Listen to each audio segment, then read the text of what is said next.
Pokot, hamjambo. Subai kokwo, subai nabo, takwenya yotin. Bwana Yesu asifiwe. Hebu mnisalimie hivi hewani nione watu wa West Pokot. Hey!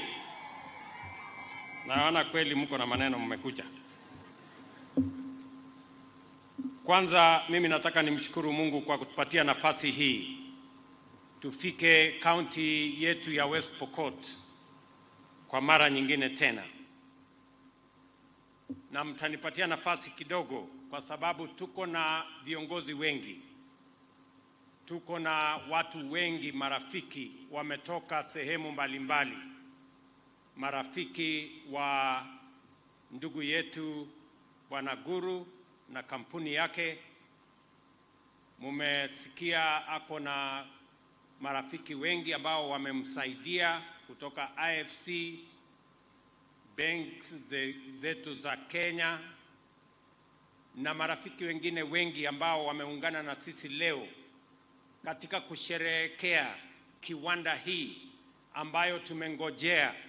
Vile watu wa West Pokot wamesema, kiwanda hii imezungumziwa miaka nyingi, lakini leo kwa mapenzi ya Mungu tumekuja kuifungua rasmi, na sasa itazalisha mali na kuajiri vijana wa West Pokot.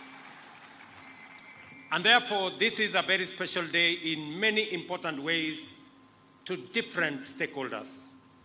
To the Desky Group, we are here to make another milestone in their ambitious expansion of their industrial footprint in the Republic of Kenya. To the people of West Pokot, this is a moment to witness the enormous resource potential of this county and its economic benefits to the local community and to our nation, Kenya. To the people of Kenya at large, we take a monumental step in our industrialization journey by aligning investment and productivity with our quest for self-reliance in respect of strategic goods. The role of the Desky Group in this journey is commendable. Two of their investments, National Cement and now Cemtech, produce 6 million tons of clinker annually, which is equivalent to our national demand as a nation. The opening of this plant takes our clinker production beyond this demand to 11 million tons annually, an excess of 5 million tons. The group's achievement is admirable. Over the past 5 years, it has invested, as Mr. Guru himself said, $1 billion. That is close to 150 billion shillings in our economy, in our country, both in the steel and cement manufacturing. And I want to congratulate my brother Guru for having the confidence in our country.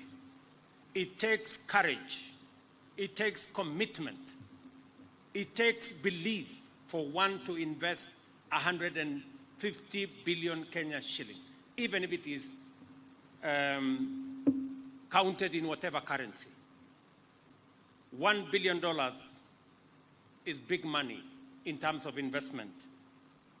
It doesn't matter the currency you use to count. Additionally, it now employs 11,000 Kenyans directly and more than 40,000 Kenyans indirectly. In this plant alone, over the last 4 years, 5,000 people have been working in this plant. Going forward, 2,500 people will be working here every day. And that does not include the transporters and all the other people that will benefit from this ecosystem. The business, the entrepreneurs that will be developed by this factory will contribute immensely to what Kenya of the future and West Pokot of tomorrow will look like. West Pokot County is about to experience an economic resurgence through incomes and various sources associated with the factory, including wages, consumption, and increased revenues. At the national level, the economic benefits of DEFCI Group's investment are critical and also substantial. Local manufacturing of clinker and steel has saved the country foreign exchange to the tune of $500 million every year. And the DEFCI Group remits 2 billion shillings every month in form of taxes to the Republic of Kenya. That is 24 billion shillings every year. You've also heard that he pays 1 billion shillings every month in power charges to our Kenya Power company. That level of commitment, investment, and paying taxes demonstrates immeasurable patriotism to the Republic of Kenya, and I want to say to my friend Rawal, congratulations. Tafadhali huyu muungwana tumpigie makofi jameni.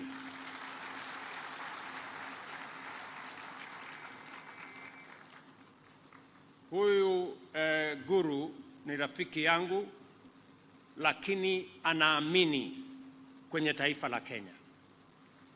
Sio watu wengi wako na uzalendo ya kutosha kuweka pesa zao katika investment ya mali kama hii. Mumesikia hii kiwanda ilipatiwa leseni, ikafanywa ground breaking miaka 13 iliyopita. Lakini haikuanza. For 13 years, nothing happened. Kwa sababu people had excuses. Oh, you know, West Pokot is insecure. Oh, you know, there is imports of clinker and many other excuses. But when DEFCI came into the scene, a man who believes in Kenya, who has demonstrated his patriotism to the Republic of Kenya, he overcame those challenges. He overcame those excuses. And that is why today we have an investment of 45 billion shillings in West Pokot. Wakati mmoja nilikuja hapa West Pokot kwa uwanja. Na niliwaeleza watu wa West Pokot ya kwamba ni maono yangu ya kwamba hii West Pokot tuibadilishe. Hii West Pokot tutaipatia jina mpya. Haitakuwa West Pokot ya wizi wa ng'ombe, ya njaa, ya kukosekana kwa usalama. Itakuwa ni West Pokot tofauti. Munajua ile kazi tumefanya hapa West Pokot. Tumejenga barabara ambayo haikuwa imejengwa na serikali ingine yoyote for the last 8 or so years. We build roads in this county.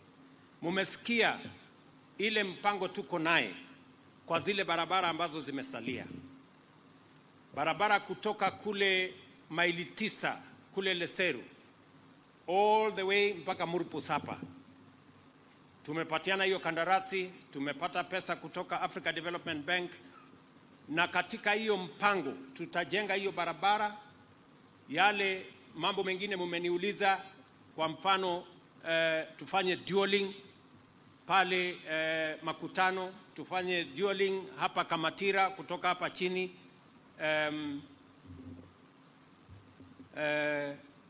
hapa chini inaitwa nini? Chepareria. Kutoka Chepareria kupanda mpaka Kamatira tuweke dualing. Hapa tuweke dualing. Mumeniuliza maneno ya Ortum. Mimi naelewa sana kwamba Ortum ilikuwa ni hospitali ya muhimu sana dunia hii yote. Na mimi nataka niwahakikishie wakati tutajenga hiyo barabara, tutajenga hospitali mpya hapa Ortum. na tutajenga hospitali ya kisasa, kwa sababu katika ile budget ambayo tumetengeneza ya hiyo barabara kuna infrastructure ambayo tumebuild in ambayo ni ya muhimu. Tutaweka soko pale, tutaweka soko mahali tofauti tofauti. Kuna zile soko ambayo tayari tumeaward contracts. Tumeaward contract soko ya Sigor, tumeaward contract ya hapa Ortum, tumeaward contract ya Makutano, tumeaward contract ya Kajelipa kule Alale. Hizo tayari tuko na milioni 200 ya kujenga hizo soko. Lakini wakati tutajenga hii barabara, pia tutahakikisha kwamba sehemu ambayo inahitaji soko tutaweka soko. Sehemu ambayo inahitaji other public utilities tutahakikisha kwamba vile tumeweka hiyo program, tumeweka karibu bilioni 3 ya kuhakikisha kwamba we build auxiliary public interest facilities to support communities along this corridor. Hiyo ndio kazi ambayo tutafanya. Na wakati nilikuja pale kwa stadium, hawa viongozi wanakumbuka, nilikuja pale na nilikuwa nimealikwa na dada yetu Tekla Lorupe, na tulikuwa tumekuja pale kusema hii West Pokot lazima ikome kuwa ni county ya watu ambao wanaiba ng'ombe. Some of the leaders kwa sababu ya kuogopa wakatoroka siku hiyo, nikakuwa pale peke yangu. Lakini I made a commitment to you that we are going to change this West Pokot. And if you didn't believe me then, you better start to believe me now. We are going to change West Pokot. Na hii sio factory peke yake ambayo tunajenga. Kuna factories zingine ambazo zinakuja. Hii West Pokot ni county ya mining. Na vile mnajua tayari tumepatiana kandarasi ya factory ya mining ya Flospa. Tumepata mwegezaji ataweka pale bilioni 4.5. Tumepata mwegezaji mwingine ambaye atatupatia mambo ya gold, ile Guru alisema. Kakamega kwa huyu ndugu yangu mheshimiwa Shinali. Pale tuko na bilioni 5.8 kujenga gold refinery pale Kakamega. Vile vile tunajenga kiwanda ingine kule Vihiga ya granite. Tumepata mwegezaji ya shilingi bilioni 2.5, na ni kwa sababu tumekubaliana kama taifa ya kwamba lazima tupange vile tutazalisha mali ili tuondoe umaskini. Na njia moja ya kuondoa umaskini, kuzalisha mali na kupanga ajira ya vijana wetu ni kazi hii ya viwanda. Na mbali na kuweka hiyo mpango, waziri wangu wa mambo ya industry pia tumekubaliana na yeye, tunajenga special economic zones zingine 6 Kenya, kwa sababu we want to create ecosystems and avenues for us to target the export market. Mumesikia vile Guru amesema hapa, 80% ya hii clinker ambaye atatoa hapa, kiasi kikubwa itauzwa kwenye nchi jirani. Tutapata pesa ya kigeni because of the steps we took as a country. Many people complained about the finance bill last year. As my chairman for Finance Committee, Mr. Kimani Kuria here, MP for Molo, has told you, this was what it was informing the finance bill. We want Kenya to move away from being a supermarket for other countries to being a manufacturer of our own goods and exporting to other countries goods that can be manufactured in Kenya. That is why we made a commitment, and I am firm and determined to make sure that we grow our manufacturing in Kenya. For the last almost 6 years, manufacturing in Kenya has come down from 9% of GDP to 7.2%. Our plan is to take it to 20% of GDP And it will not go there through miracles, it will go there through investments like what Guru and others are doing in Kenya. Ladies and gentlemen, there is absolutely no justification for us to import clinker when we have manufacturing capacity, when we have the raw material. There is nothing that we are going to import to make this clinker here. And if there is any import, it is less than 10%. So this is clinker manufactured in Kenya. I hear some people tell me sometime, Mr. President, you know, goods manufactured in Kenya are not very high quality. And I tell them, it is better we drive a Datsun made in Kenya than a Rolls-Royce made elsewhere. That's what it is. And slowly, we are going to make our own Mercedes.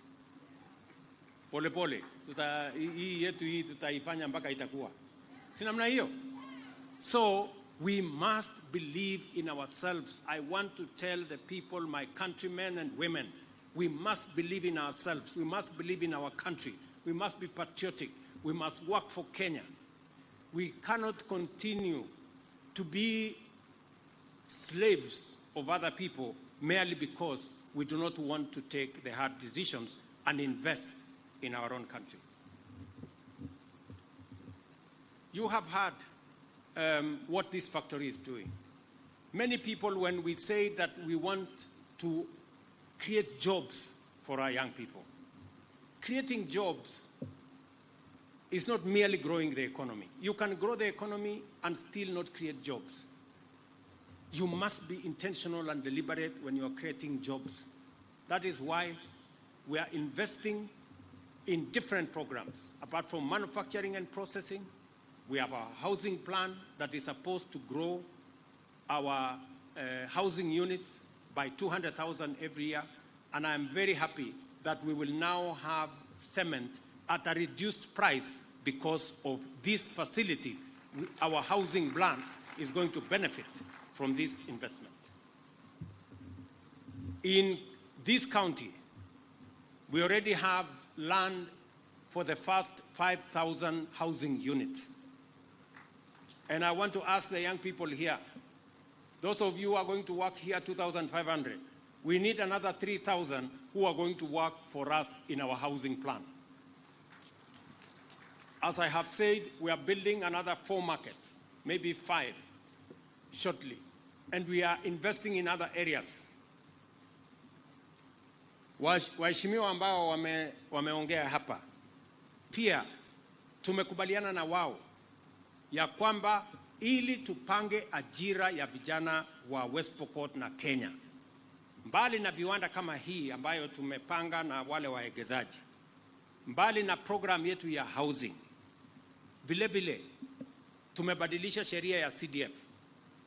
Na mimi nimesign tayari sheria mpya ya CDF ambayo sasa itamfanya kila mbunge, akiwemo mbunge wenu posing hapa, ajenge ICT hub katika kila ward hapa Pokot South. Na tumekubaliana na hao wabunge in the next 4 months ICT hub iwe tayari. Kwa sababu mimi nimeenda Marekani, nimeenda Ujerumani, nimeenda Ufaransa, nimeenda UAE, nimeenda Saudia, nimeenda sehemu nyingi. Tayari tuko na makubaliano na nchi 19 ya wao kutupatia ajira zaidi ya 1,000,000 ya vijana wa Kenya kupitia kwa digital jobs. Hao waheshimiwa wakijenga ICT hub, tutaweka hapa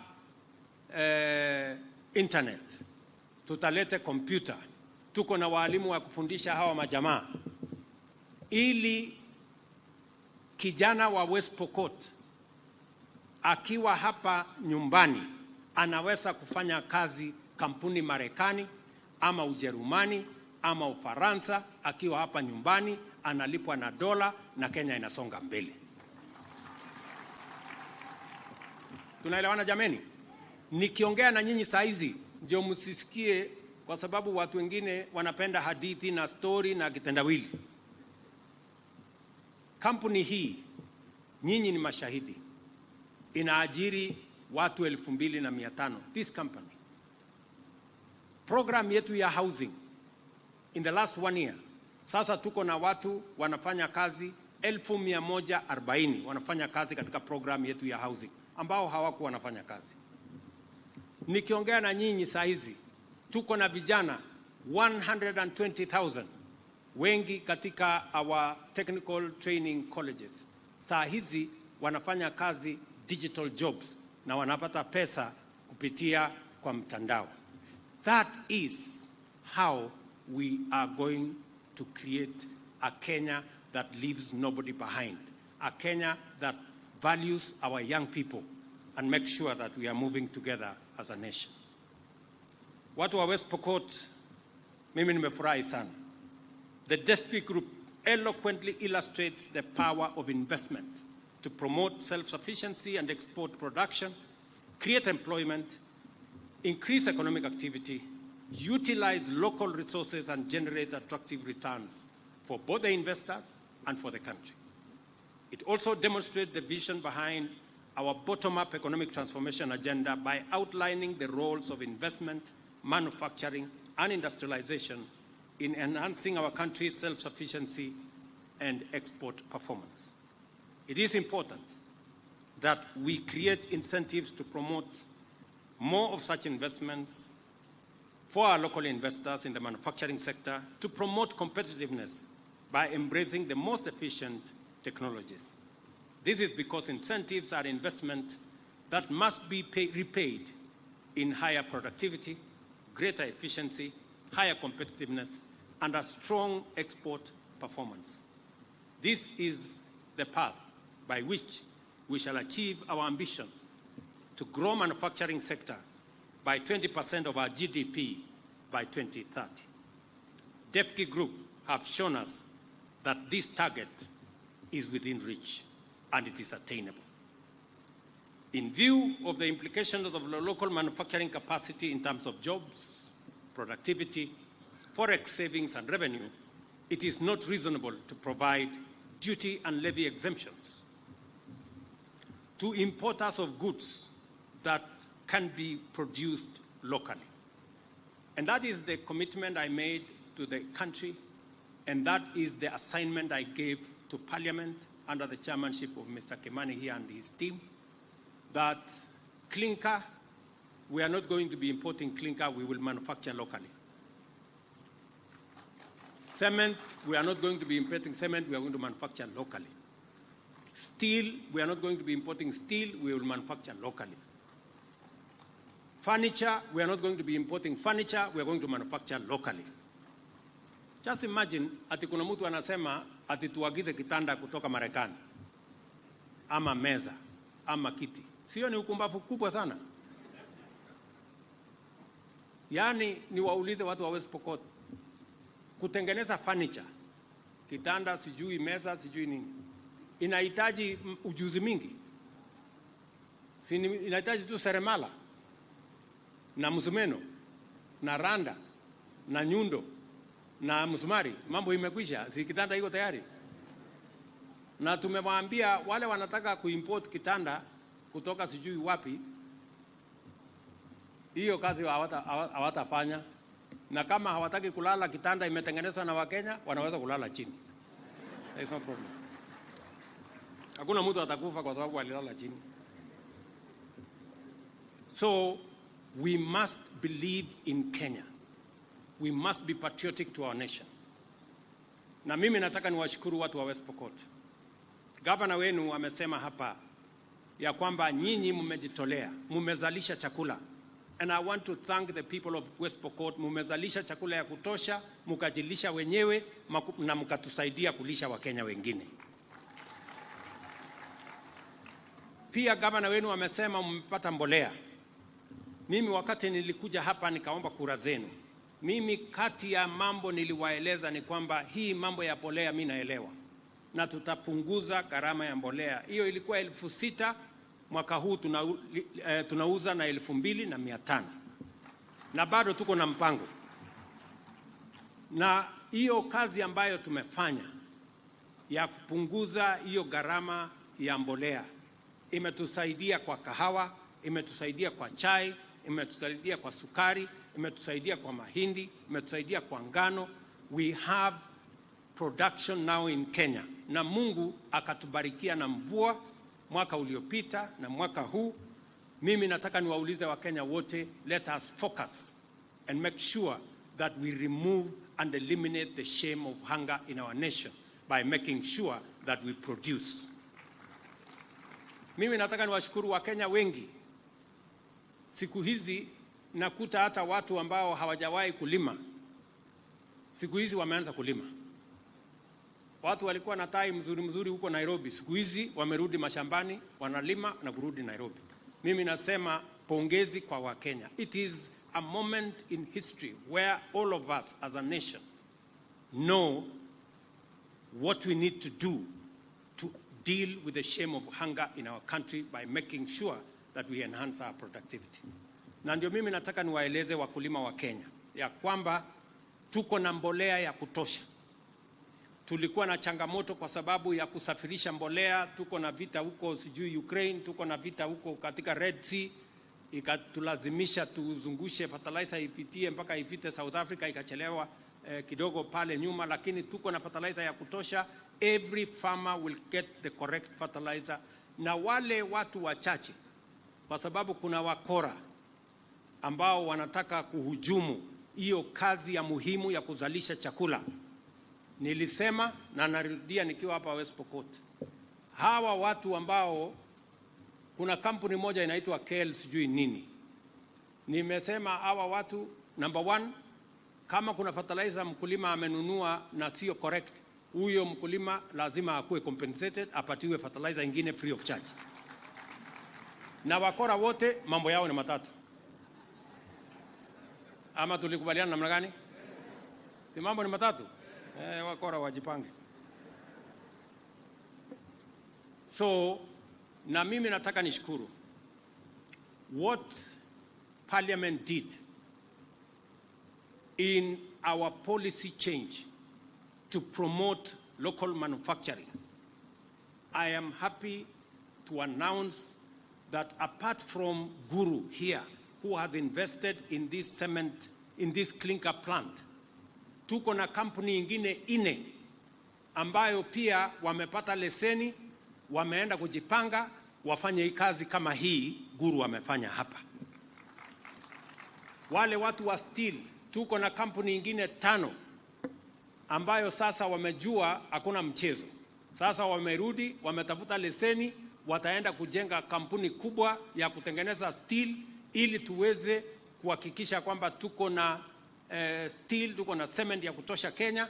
Na vile Guru amesema, tuko na soko kubwa ya East Africa, tuko na soko kubwa ya Africa, na tumetengeneza mambo through Africa Continental Free Trade Area. Sasa tumetengeneza soko moja kubwa. We should be producing and exporting from Kenya. So I want to encourage other investors that they have an opportunity to manufacture in Kenya, to sell in Kenya, and to export to the region, because we want to make our country an export hub for our region. Kwa hivyo najua kuna mambo mengi viongozi wa hapa wangetaka mimi nijibu. Kwa mambo ya stima, mumesikia vile waziri wetu Davis Chirchir amesema. Program yetu ya mwaka huu hapa West Pokot, tuko na bilioni 1.2 1.2 billion ya West Pokot ya kuunganisha stima kwa wananchi 18,000 wapya. Na tutapangana na viongozi wenu ndio tujue mahali gani kuna giza, mahali gani stima haijafika, ndio tupeleke stima huko, tuweke mwangaza, ndio shetani atoroke. Ama mnataka kukaa na shetani pande hii? Si mnajua mahali iko giza shetani anapenda hapo. So tutawakisha stima kila mahali, shetani ahame, awache kusumbua sisi. Vile vile mambo ya maji, tutaketi chini na viongozi wenu, tuko na program ya Murunyi, tuko na program zingine nyingi ambazo tumepangia. I will sit down with your leaders na tutakupaliana so that we can prioritize which ones comes first. Mambo yenu ya barabara, mumesikia vile waziri amesema, tutaongezea hizo zingine. Peter amesema, Mheshimiwa Moroto amesema, Kosing amesema na ndugu yangu Lote wamesema, hao wabunge wenu wamesema hizo barabara nitaketi chini na wao so that we can agree, prioritize, ndio tujue vile tunaweza kusonga mbele kwa pamoja. Ile kitu mimi nataka niwaulize watu wa West Pokot ni kwamba vile tulikubaliana na nyinyi, njia ya kubadilisha West Pokot na kubadilisha Kenya ni kupitia kwa miradi, mipango ya maendeleo kama hii, kuhamasisha wananchi, tuweze kuweka umoja na tuondoe uhasama kati ya jamii hii na jamii ile. Vile mumesema mambo ya Chesegon hapa chini. Pale Chesegon mumesema kuna shule 5 haijafunguliwa. Mimi nataka niseme nikiwa West Pokot, in the next 2 days jeshi watakuwa pale Chesegon na watakuja pale kuhakikisha kwamba hizo mashule imejengwa, na watakuja pale kuhakikisha kwamba shule zikifunguliwa next term watoto wa kutoka hizo shule watakuwa pale, na tutakuwa na askari ya kuhakikisha ya kwamba watoto wetu wanasoma. It cannot be the case in the 21st century in Kenya, a democratic country, ya kwamba ati kuna watoto hawajaenda shule ati kwa sababu ya watu wakora wachache wanakimbia hapa na kuiba ng'ombe na kufanya ujinga. So we must deal with them and be very clear about what we must do. Tumeelewana? So today is Monday. By Wednesday, the military will be there and all the security agencies to make sure that that region is properly looked after, and the kids who are not in school, next term, they must be in school. Na kama kuna shule yoyote ambayo imeharibika, tutajenga mpya ili tuhakikisha kwamba watoto wetu wanarudi shuleni. Na hivyo ndivyo tutafanya in all other areas. Mumeniuliza mambo ya administrative units. Mumesema mnahitaji, sasa mmenichanganya, mmesema administrative unit ya sijui wapi na wapi na wapi. Tukiketi chini na hawa viongozi watanieleza so that we can prioritize, ndio tujue mahali gani inatosha. Nimesikia Lote anasema anataka ikatwe ile ya huko chini. Huyu Moroto anasema ikatwe ya kona hapa. Peter anasema ikatwe ya huko chini. Sasa ikikatwa hii sasa tutakuja tuongee, si ndio?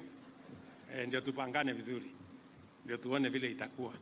So otherwise, wacha nichukue nafasi hii tena kwa heshima kubwa nipongeze Bwana Guru na familia yake na Defki Group. We really appreciate, and I want to promise you that you have the support of the government of Kenya as you undertake this great investment patriotic to the people of Kenya. You have my personal support and the support of the government of Kenya, because you are making a difference in lives of the people of Kenya, and we sincerely appreciate. Many people may not tell you this, but I want to tell you this in public, that we value friends who believe in the Republic of Kenya. Wengine wanaongea, but you demonstrate in action that you believe in this country, and therefore we have every reason as leaders to support you as we support other investors in the Republic of Kenya. Watu wa West Pokot, sitaki kusema kuzidi hapo. Watoto mpeleke shule. Nimesema watoto mpeleke shule. Ogase? Mmenielewa? Watoto tupeleke shule. Last year tuliajiri walimu wengine 56,000. Mwaka huu kwa mapenzi ya Mungu tutaajiri walimu wengine 20,000, kwa sababu tunataka kila mtoto wa Kenya apate nafasi ya kusoma.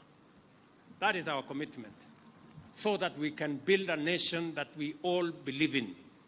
Mimi nataka niulize wale niliwaambia madaktari jana, tafadhali tukubaliane kama wa Kenya ya kwamba we must live within our means. We cannot spend money that we don't have. We cannot have a budget that we cannot fund. And that is why we have to cut down on expenditure. I said yesterday we are cutting down. The budget Parliament had done of 4.2 trillion, we are cutting it down to 3.7 trillion. We are removing 500 billion because we must cut the size of the cloth that fits our size. Hatuwezi kuendelea to live large. And I want to say this. It will be reckless. It will be irresponsible. And it will be a betrayal to the nation of Kenya if we continue to borrow money and risk our country defaulting when we know that we can live within our means and we can cut down on our expenditure, we can enhance our revenue, we can reduce on wastage, and we can stop corruption so that Kenya can move forward. As I have told the country before, we are going to make the right decisions. Last year, when we make decisions to stop matters to do with unnecessary subsidies on consumption, many people did not believe in it. But now, unga ambayo ilikuwa shilingi 200 plus, saa hii guru huyu ameniambia amenunua hapa shilingi 100. Hapa kwenu. Hiyo imepungua. Dola ambayo ilikuwa imefika 160. Because now people believe in Kenya and they believe we have the capacity to make the right decisions. Dola ndio hii imekuja imefika 130 ikiteremka chini. Mafuta inateremka chini. Dola inateremka chini. Jana ilitangazwa stock exchange ya Kenya, Nairobi Stock Exchange. Imetoka from being the worst stock exchange to the best stock exchange in the world. Stock exchange ya Nairobi ya Kenya. Sasa nyinyi mnataka stock exchange ya Kenya ndio number 1. Na nyinyi mko stock theft. Surely. What an irony. Hiyo maneno tuwache. Maneno iko huko kwa stock exchange. Tumeelewana? Huko ndio maneno inaendelea mzuri. Tuwache hii ya stock theft. Tumekubaliana jameni? Watu wa West Pokot tumekubaliana? Tuko pamoja? Nimesikia viongozi hapa wameongea, wamesema West Pokot sisi wote tutakuwa chama moja ya UDA. Ni kweli ama si kweli? Ni kweli ama si kweli? Harambee. Mbona sauti bado? Harambee. Hapo kwa kazi ni kazi. Tutakuwa hapo sisi wote. So mimi nakaribisha Kosing, nakaribisha Lote, nakaribisha mama wetu wa county, nakaribisha kila mtu kwa chama yetu ya UDA. Si namna hiyo? Na wewe sasa pita, kwa sababu wewe ndio na senior wetu. Huyo senior. Huyu uko bunge, sasa yeye ndio senior kabisa. Huyu Samuel Moroto. Sasa nyinyi mtayarisha sakramenti mlishe hii watu. Ndio tutembee pamoja. na governor, si ndio? Ama namna gani? Mtayarishe meza ya Bwana ndio tutengeneze hiyo maneno tusonge mbele pamoja. Si ndio? So otherwise mimi nataka niseme asante sana. Nimefurahi sana kufika hapa West Pokot.